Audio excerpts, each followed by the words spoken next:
And that was the charity single Saying Goodbye by the charity Saying Goodbye, who've been making a few headlines at the moment, visiting Downing Street and raising the awareness of those who are suffering with loss of a baby or an infant.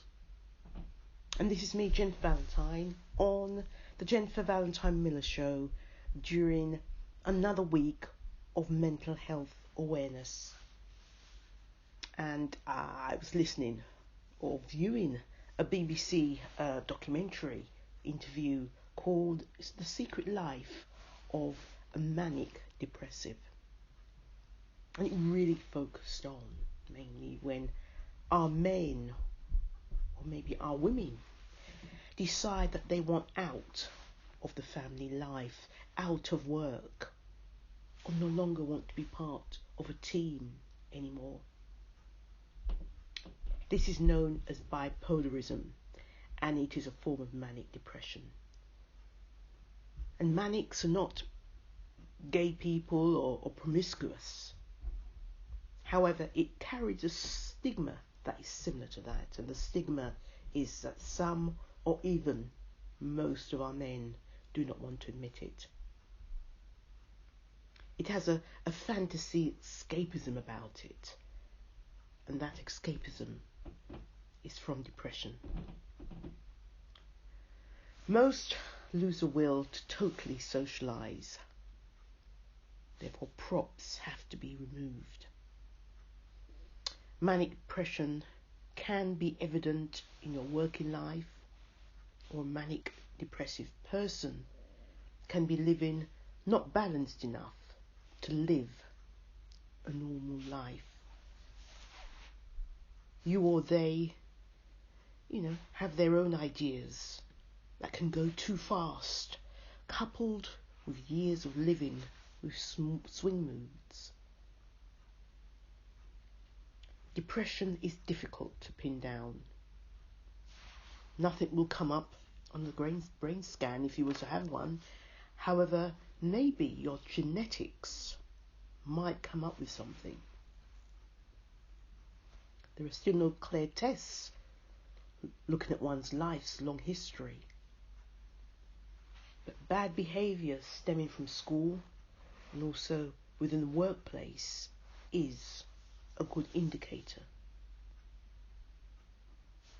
Maybe the constant love of money opens an addictive door.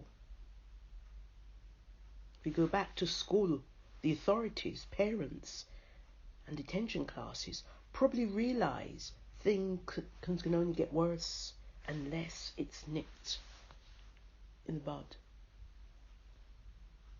We talk about men being manic depressives.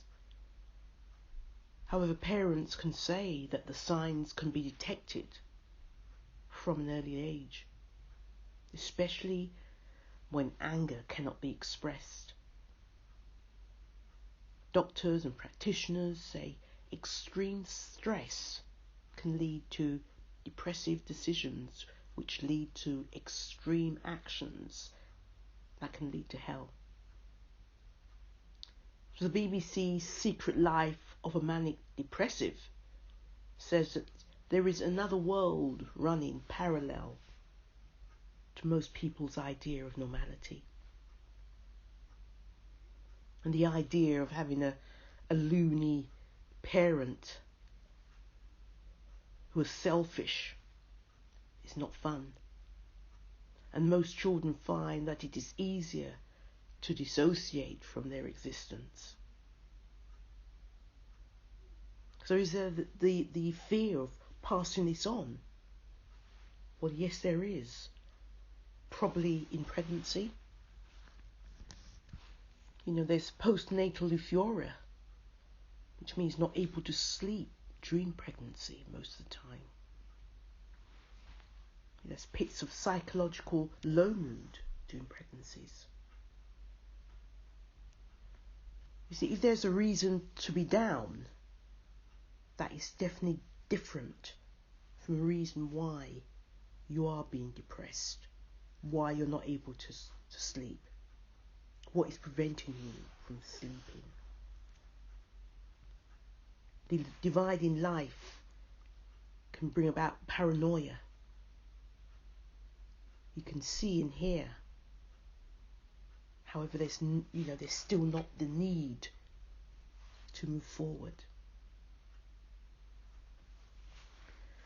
People, obviously, as manic depressants, have tried attempts of suicide because they do not see a future. The whole process is just resentful. Psychologists will say on the Richter scale, between 1 and 39, there's a subclinical episodes. Between 40 and 59, there's hypomania. And 60 and above, there is full mania. And that's from a psychologist's checklist. Mental health is a very difficult thing, and it has to be dealt with. Mental health is not just a small problem to be smiled at. It is a verb and not a noun. There is no finishing line with mental health. There still needs to be more to be done in order to understand, in terms of carrying out good fellowship and tolerance. Their Royal Highnesses, the Duke and Duchess of Cambridge, have been great ambassadors of this, and they've been hugely thanked by the charity Mind, as they and professionals and fellow sufferers within society know that together all they want to do is look forward to the next 20 or 30 years, hoping that things will just get better, with a better awareness around mental health. So, up next are some scriptures for depression.